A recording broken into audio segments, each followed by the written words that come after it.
Hey, it's Katie Stock, also known as Car Lady Katie of CarLadyKatie.com. I am an automotive sales consultant, and for today's purposes, simply a student of the human experience. But we'll get into that in a second.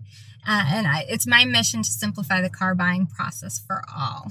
So, I sent out a blast to a lot of my amazing previous customers. Thank you so much for you guys who are supporting this love project of mine, truly, saying what question could I have answered in advance of your visit that would have simplified this experience and process? And I got the best response, because I remember this transaction very vividly, and I 100% understand. I found it funny.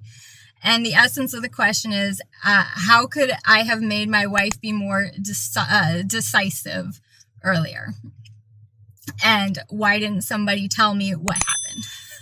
Okay, so I'm going to be in generalizations here, and it's just the reality of generalizations. Husband, wife, all that dynamic. I'm married to an engineer, so we definitely have some interpersonal things that I find very relatable in this scenario, because he's a researcher and I'm an I feel kind of shopper. And so trying to reconcile the two of those things can be a challenge at times.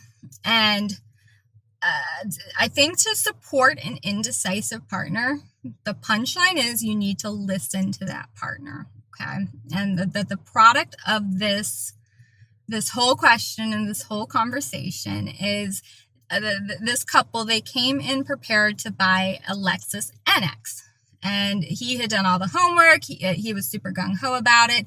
The vehicle was for her. And we want to always keep that in mind. Who are we even shopping for when we're out car shopping? If we're helping somebody, let's have that knowledge and understanding in the back of our head that ultimately it's not going to be us driving it anyway. So let's be receptive to whatever is on the table.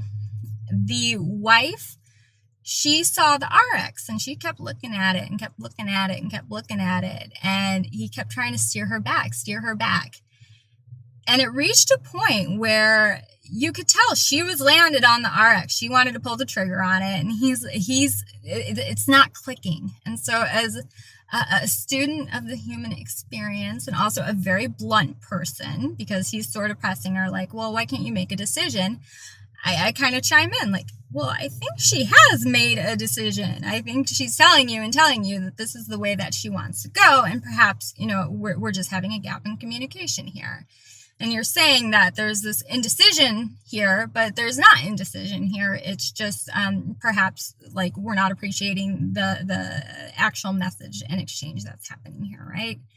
And this happens all the time in car shopping, all the time. Truly, it's one of those things that it's part of the interpersonal dynamics of, even in friendships, where one person who tends to be a little bit more kind of the take charge, they push aside the driver. So my piece of advice here is let the driver drive.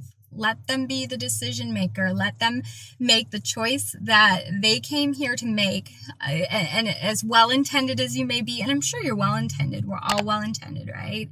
That ultimately it's their decision and it's their vehicle to enjoy. Okay, so thank you for the question, and thank you for the honesty, and thank you for the genuine laugh out loud on the inquiry. If you have questions too, hit me. It's heycarlady@gmail.com. Thank you all for who are engaging with this content, and if there's a way that I can help, let's connect.